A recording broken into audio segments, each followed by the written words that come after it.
نے ارشاد فرمایا میری امت میں سے 70,000 لوگ ایسے ہوں گے جو بغیر حساب کے جنت چلے جائیں گے۔ عرض کی اے اللہ کے پیارے محبوب صلی اللہ علیہ وآلہ وسلم وہ کون ہیں؟ فرمایا یہ وہ خوش نصیب ہیں جو شرکیہ دم طلب نہیں کرتے، وہ دم جن میں منتر پڑے جاتے ہوں اور اس کا معنی معلوم نہ ہو یا معنی معلوم ہو اور وہ شرکیہ ہو، تو ایسے دم کرنا، ایسے لوگوں سے دم کروانا جو شرکیہ کلمات بولتے ہیں اور ان کے پاس جانا، یہ سخت گناہ ہے اور ایسے دم کرنا شرک ہے اور ایسے چیزوں کی تائید کرنا بھی شرک ہے۔ ہاں اگر قرآن مجید کے پاکیزہ کلمات کے ذریعے سے کوئی دم کرتا ہے تو اس میں کوئی حرج نہیں ہے۔ جس طرح صحابہ ایک سفر پہ گئے تو کسی کو سانپ نے کاٹ لیا تو انہوں نے سورہ فاتحہ پڑھ کر کے اس کو دم کیا اور اللہ نے اس کی برکت سے اس کو شفا بھی عطا کی۔ تو اگر قرآن مجید کے کلمات سے دم کیا جائے تو اس میں کوئی حرج نہیں۔ دم کبھی کوئی آ جائے تو کر دینا چاہیے، دم درود کی یہ دکان نہیں ڈالنی چاہیے۔ آج کل یہ جو دکانداریاں بن گئی ہوئی ہیں، اور اگر صحیح بھی کوئی کرنے والا ہو تو اس کو بھی دکانداری نہیں کرنی چاہیے، بلکہ اس کو بھی یہ ہے کہ بس ٹھیک ہے کبھی کوئی ایسا آپ جن لوگوں میں رہ رہے ہیں کہ اس کو واقعہ پیش آ جاتا ہے تو آپ کو جو ہے تو وہ پڑھ کر کے پھونک مار دیں تو کوئی اس میں حرج نہیں ہے۔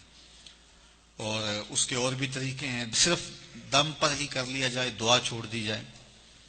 جبکہ مشکلات میں، دکھوں میں، اذیتوں میں دعائیں مانگنے کی ہمیں تلقین کی گئی ہے۔ مختلف طریقے ہیں بیماریوں سے، ڈاکٹر کے پاس بھی جائیں، دم بھی کروائیں، دعا بھی مانگیں، صدقہ بھی کریں، صلہ رحمی بھی کریں، بہت سارے ذریعے آپ کوئی بھی اختیار کر سکتے ہیں۔ تو یہ ہے کہ ہر مرض کا علاج آپ جو ہے وہ دم ہی کروائیں گے اور پھر دکانداریاں بنتی ہیں، پھر وہ دکانداریوں سے مارکیٹیں بن جاتی ہیں اور پھر وہ ٹوکن بکتے ہیں، پھر کیا کچھ ہوتا ہے، تو یہ کوئی مناسب کام نہیں ہے۔ تو بہرحال یہ کام تو بڑا ہے، اس وقت اس پر ٹیکس بھی کوئی نہیں ہے اور اس پر کوئی انویسٹمنٹ بھی نہیں کرنی پڑتی اور لاکھوں کروڑوں روپے اس پر کمائے جا سکتے اور یہ کاروبار چلتا بھی بڑا ہے۔ وہ چونکہ یہ پھر ہر پیر کو، ہر جو ہے وہ بدھ کو، ہر منگل کو، ہر اتوار کو کوئی دن رکھ لیا جائے تو بس پھر لوگوں کے تانتے بن جاتے ہیں۔ یہ قوم ضعف الاعتقادی کی مرض میں مبتلا ہے، اس لیے کوئی بھی کہیں بھی بیٹھ جائے، ایسے لوگ جنہیں استنجا بھی کرنے نہیں آتا، جنہوں نے 6 ماہ سے غسل بھی نہیں کیا ہوتا، وہ بھی بیٹھے ہوتے ہیں تو وہاں بھی ہجوم ہوتا ہے۔ میرے پاس ایک پڑھا لکھا شخص آیا اور ایسے شخص کے بارے میں سرکار جی کہہ رہا تھا جس کو کلمہ بھی یاد نہیں ہے۔ تو جہالت یہ نہیں ہے کہ اگر کوئی سکول، کالج یا مدرسے کا نہ پڑھا ہوا ہو تو وہ جاہل ہوتا ہے، بعض لوگ ڈگریوں کے باوجود بھی جاہل ہوتے ہیں۔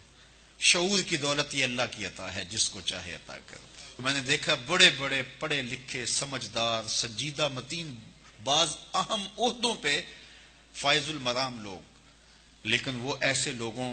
کے پاؤں میں بیٹھے ہوئے ہوتے ہیں جو جاہل، اجڈ اور گنوار قسم کے ہوتے ہیں، جنہیں بات کرنے کا سلیقہ اور تہذیب بھی نہیں ہوتی،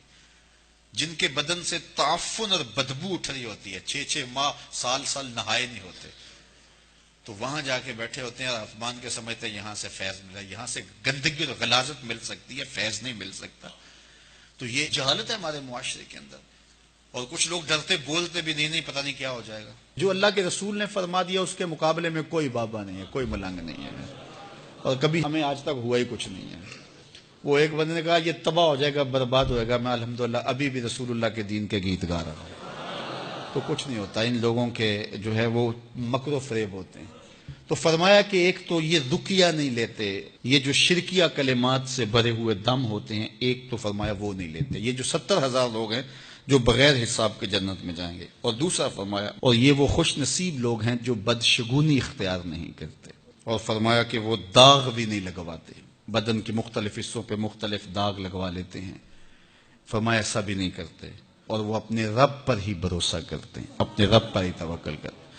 70,000 لوگ ہیں ایسے جو بغیر حساب کے جنت میں جائیں گے۔